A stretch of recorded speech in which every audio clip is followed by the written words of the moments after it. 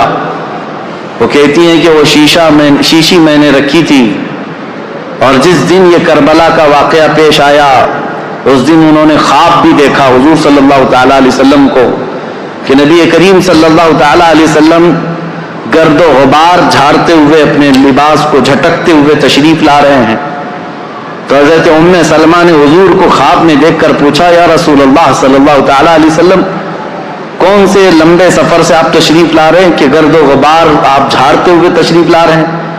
میرے آقا صلی اللہ تعالیٰ علیہ وسلم نے فرمایا ام سلمہ میری امت کے اشقیاء نے میرے بیٹے کو اور میرے خاندان کو کاٹ دیا، قتل کر دیا کربلا کے میدان میں، ان کی سب کی لاشیں میں جمع کرتا کرتا سب کو دیکھتا ہوا وہاں سے آ رہا ہوں، کربلا کے میدان سے تھکا ہوا۔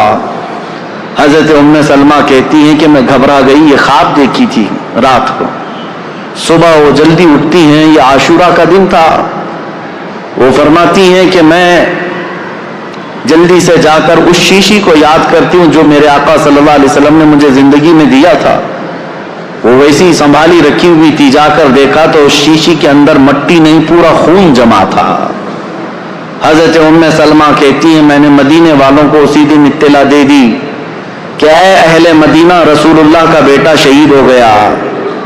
اس وقت کوئی ٹیلی گرام نہیں تھا اور نہ ہی کوئی ایسی تیز خبریں لانے والا انٹرنیٹ یا موبائل یا فون کا سسٹم تھا، مواصلات تو نہیں تھے، خبریں جو آتی تھی کوئی قاصد خبر لے کر کے آتا تب پتا چلتا، وہ بھی خبریں کبھی 8 دن کے بعد 10 دن کے بعد پہنچتی تھی، لیکن مدینے والوں کو اسی دن خبر پہنچ گئی تھی کہ امام حسین کا قتل ہو گیا۔ یہ حضرت ام سلمہ نے خبر دی تھی۔ مدینے والوں نے آ کر کے پوچھا کہ یہ حالات ایسے ہو گئے، اس کے بعد پھر اس دن سے لے کر ہر دن مدینے والے انتظار میں رہتے کہ رسول اللہ کا یہ خاندان اہل بیت کب یہ واپس مدینے آئیں گے. تو ملک شام سے وہ لوگ واپس جب مدینے آ رہے تھے تو پورا مدینہ باہر نکل گیا تھا, پورا مدینہ باہر نکل گیا تھا. اور وہاں پر جو بچی ہوئی عورتیں تھیں, سیدہ زینب اور امام حسین شہید کربلا کی 2 بیویاں جو بیوہ ہو گئیں, اور امام زین العابدین اور امام حسن کے 2 بیٹے, چھوٹا سا ایک قافلہ واپس مدینے آ رہا تھا. تو مدینے والے کہتے ہیں جیسے ہی وہ قافلہ مدینے کے اندر آیا تو لوگوں کی ایسی چیخیں بلند ہو گئیں, لوگ دیکھتے رہ گئے کیونکہ رسول اللہ کے گھر کے کچھ افراد مدینے میں ابھی بھی موجود تھے. حضرت بی بی سغرا اور امام حسین کی اور ایک بیوی یہاں پر موجود تھی. سب انتظار کرتے رہ گئے, اور جیسے ہی یہ لٹا ہوا قافلہ آیا تو مدینے والے کہتے ہیں ایک وہ دن تھا جب رسول پاک صلی اللہ تعالی علیہ وسلم کی وفات ہوئی, اس دن مدینہ سب سے زیادہ رویا تھا, اور دوسرا یہ دن تھا جب امام حسین کا قافلہ, لٹا ہوا قافلہ مدینے میں داخل ہوا تھا تو مدینہ سب سے زیادہ رویا تھا. امام زین العابدین بیمار سجاد جیسے ہی مدینے میں داخل ہوئے سیدھے روضہ رسول پر حاضر ہوئے, اپنے اس قافلے کو لے کر روضہ رسول پر حاضر ہوئے. لوگ دھاڑے مار مار کر روتے تھے. امام زین العابدین کربلا کی پوری داستان رسول اللہ کو سنا رہے تھے کھڑے ہو کر, کہہ رہے تھے یا اللہ کے رسول, نبی محترم, نبی محتشم, آپ کے اس لاڈلے نواسے کو جو آپ کے کندھوں پر بیٹھ کر سواری کرتا تھا, آپ کا وہ لاڈلا نواسا جو آپ سجدے میں جائیں تو پیٹھ پر سوار ہو جاتا تھا, اس لاڈلے نواسے کو اشقیاء کی جماعت نے بغیر پانی دیے, بغیر کھانا دیے ذبح کر دیا.